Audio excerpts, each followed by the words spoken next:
Good afternoon, everyone. It's Nick from Claret and Booze, and welcome to my daily ramble. It's been a while, hasn't it? It's been a while. How are we all enjoying that, the World Cup? I'm slowly getting into it. I wouldn't quite say I've gone and caught World Cup fever just yet, but you know what? It's breaking me a little bit. I'm starting to watch more games. The games are getting quite exciting as well. I really enjoyed the, even though it wasn't exactly a great match, great spectacle. The Germany-Spain game was quite good last night. That was good. There was a lot at stake. And yeah, there's been some fantastic games, to be honest. So I'm sure that come the knockout stages, I'm going to be fully on board. I will be, probably. We all love football, don't we? And there ain't no Premier League on. So what are you going to do? Can't really grumble at 4 matches a day, can you? So yeah, why fight it? What we're going to talk about today? We're going to talk about West Ham, not the World Cup. We'll leave that for another time. But before we do, if you are new to the channel, please subscribe. And if you enjoy it, don't forget, hit that like button for us. It only takes a second and it really, really helps us. So West Ham, we're going to talk about the ownership today. And this is kind of inspired from a video that Gonzo did over on Hamish Chat. It was either on the main channel or the Hamish Chat forum video a few days ago. So if you haven't seen it, go and have a look. He goes into a lot more detail than what I'm about to, because I'm going to sort of summarise it and then give you my opinion on what I think is going to be happening, because none of us actually know. Nobody knows. Nobody professes to either. So yeah, I think we all assumed that when Kretinsky bought into the club that he was going to be, especially because he had that kind of deal that we were all aware of, where he bought a percentage of the club, but then there was a clause in there that he could activate, or they could activate, to kind of, for Kretinsky to have first refusal on the club if Gold and Sullivan choose to sell at a fixed share price. So we all believe that it's just a matter of time before Kretinsky takes over. However, it's now believed that probably isn't going to be the case. And it never was going to be the case because of the type of investor that Kretinsky is. He kind of likes to be in things. He's just an investor, and we think that he was sold an opportunity to make a quick profit on a short-term investment by boosting the value of West Ham for the sale that we believe is going to happen in April 2023. Not very far away, is it? Not far away at all. When you look at the structure of the board now, it starts to make a little bit more sense. You've got Trip Smith, who's a 10% stakeholder. He's still there. People seem to forget about him. He's been responsible for brokering many, many big deals, big transactions. That's kind of his specialism. So he's still sticking around, and he's directly linked with, it's either Morgan Chase or Morgan Stanley, one of the banks.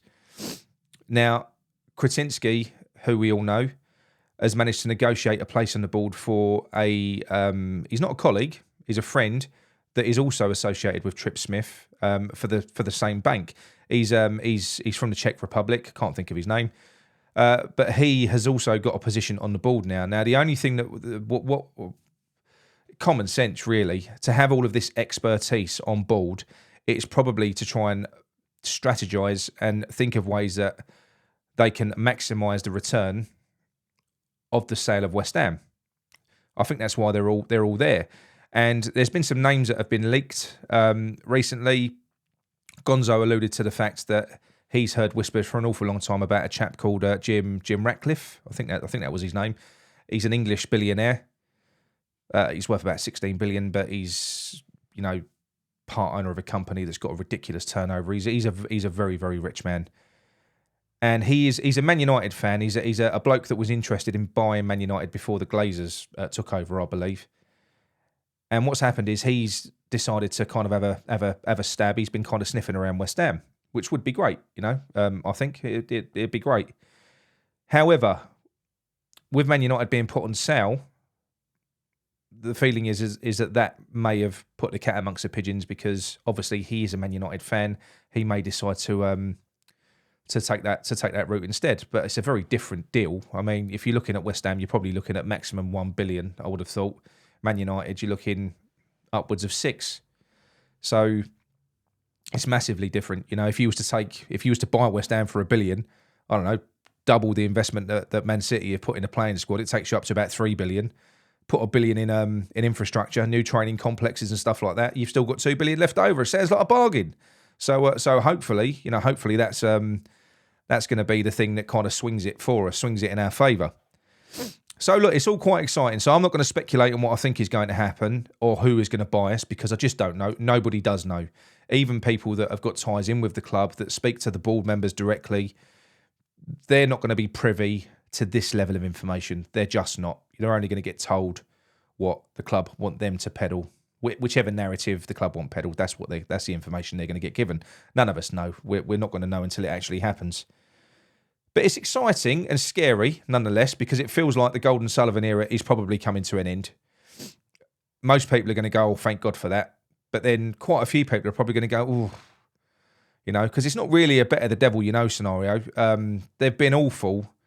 And they've also probably been all right, been good in equal measure. I don't think they've been the absolute worst owners when you look at it, really. And the good thing is, with Golden Sullivan, they've been almost the perfect owners for West Ham fans because, as I said in the video at the weekend, we are quite a bullish fan base.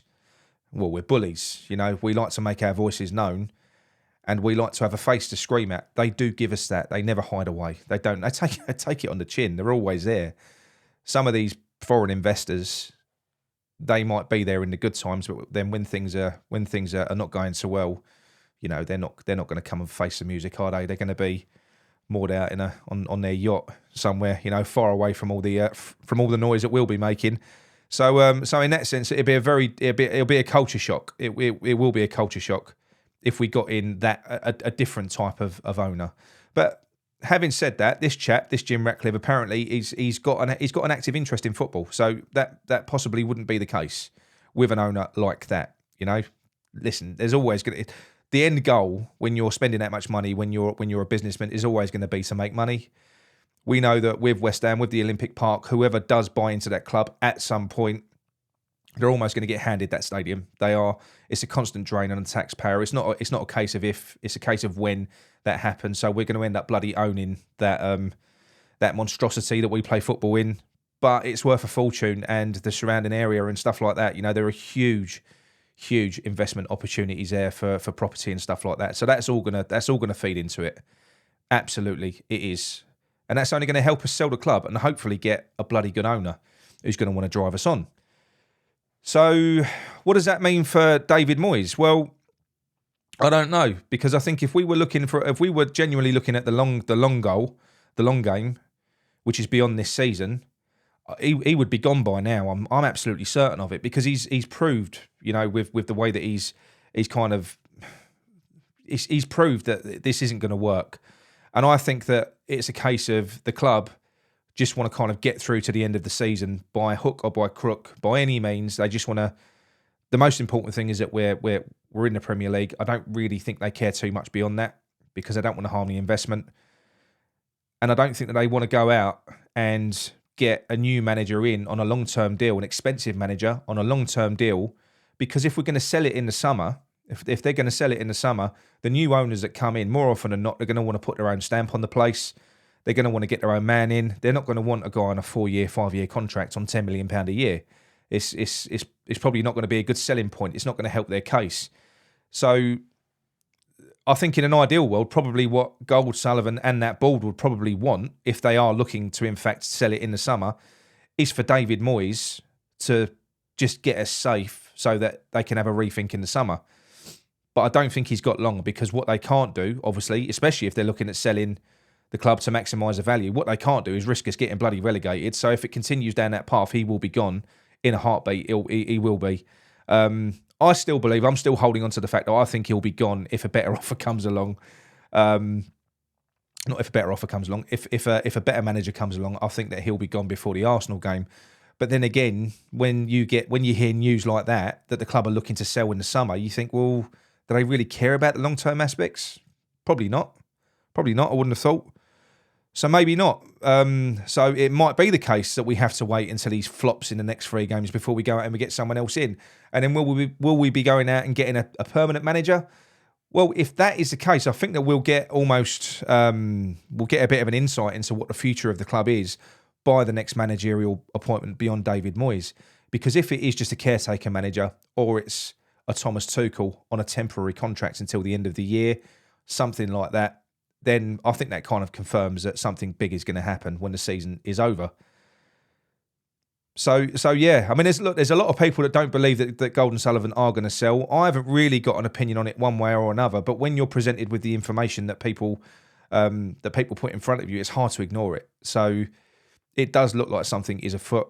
Why wouldn't they want to sell at the moment? I mean, if you look at David Gold, bless him, he's getting older and older. He doesn't look in the best of health. David Sullivan, another one who seems to, I don't know, I wouldn't say wash his hands of West Ham, but I listened to an interview on West Ham Unofficial with young Jake, and he, who's the agent? Who's the agent that that brokered the Paqueta deal? I can't think of his name now. He's got silly hair, hasn't he? Tom Jones look-alike. One of Sullivan's mates. I'll think of his name in a minute. But essentially, he went into detail on the Paqueta deal, and he said that when he was brokering that Paqueta deal, Sullivan would normally be involved in this process. Sullivan went on a holiday and he went, "I'll tell you what, you do it. Just get it done. If anyone can do this, you can do it." Which is basically Sullivan going, "Yeah, go on." So it's almost, you get the feeling like, I don't know, like the emotional investment isn't really there anymore. I think they know that it's almost, their time is almost done.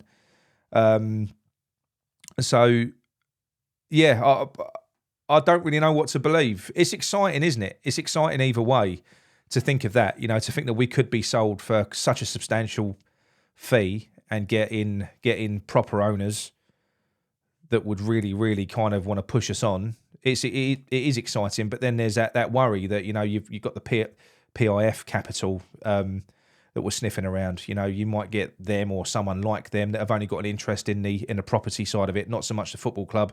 That's a worry as well. You don't really want that, do you? So yeah, more things to worry about, more things to be excited about. Very West Ham-like, very West Ham-like.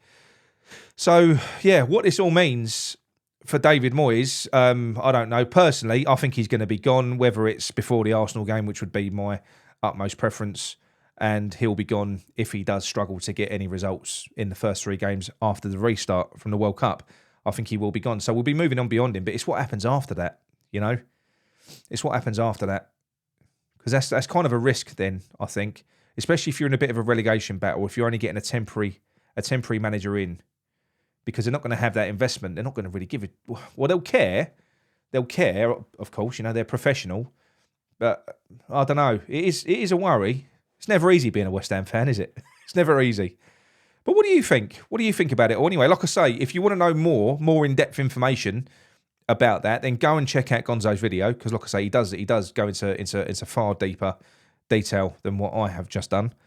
But yeah, I don't really. I said I was going to give an opinion on it. I don't really know. I think they're going to sell in the summer with the information that I've read. With content like that I've watched, it does look. You can't really argue against it. It looks like they're setting us up.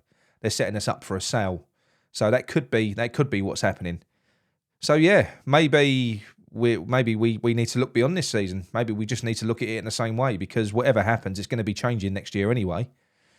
So the most important thing perhaps is just staying in the Premier League. I don't know. They're certainly not going to come out and tell us that, are they? We're not going to know. We're not going to know. We're just going to wake up one morning and see that West Ham's been sold. But yeah. So let me know what you think anyway. Let me know what you think. There's loads of transfer news and stuff like that at the moment. I'm not buying into that at the moment. I don't believe for a minute they're going to give David Moyes money to spend in the current situation. I don't think they should be letting him sell players either. I don't think they should sanction the sales of anyone, because if he is going to go after 3 games and the new manager that comes in, they might well have made use of these players that David Moyes would sell. So I don't think anything should happen until the future for David Moyes has been established. He shouldn't be given any money, and he is skating on very thin ice.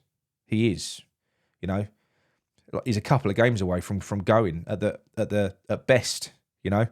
So I don't buy any of this crap that's going around with all these players that we're linked with. We know Zuma's injured and stuff like that, but you've got Aguero, who's playing brilliantly at the moment in the World Cup. So I don't know that they're going to be too concerned. I don't think they're going to be too concerned with it. We've got enough. We have got enough. So let me know what you think anyway. Let me know what you think. I think that is quite interesting. Like I say, it was inspired by Gonzo's video, and it got me thinking. So I thought I'd kind of share my thoughts on it with all of you lot as well. So let me know. Are you excited about it? Are you frustrated? What do you think? Do you think it's all a smoke screen?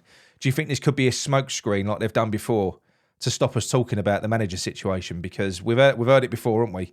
When when things are not going quite so well, you get the news breaking about Golden Sullivan selling, and it's never really happened. Could it be that? Could it be news just being peddled like that? I don't know. Who knows? Who knows? But yeah, look, both miserable and exciting times, I think, to be a West Ham fan, because we're not going to be in this situation for long.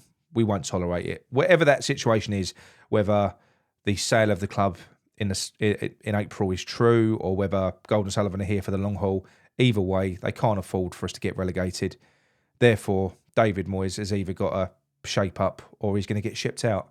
So I don't think we're going to have a worse second half of the season than we had the first half. I think the second half of the season is going to be better, whatever happens, by hook or by crook.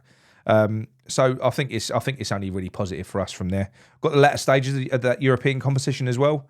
So you never know. Could get to a final. Could win a cup. Could win a cup. That'd be good, wouldn't it? But yeah, look, let us know what you think anyway. And if any more news breaks, I'm sorry it's been a bit slow on these dailies. We tend not to just sort of come on here and do videos when there is nothing to talk about. We're not very good at that. We're not creative enough. So yeah, we will jump on as and when there's news or developments. But yeah, let me know what you thought of the video anyway. Let me know in the comments. And if you enjoyed it, please drop a like on it, because it does help us. And as I've said, if you're new to the channel, please subscribe. All right then, that's me done. Damn it, you ads.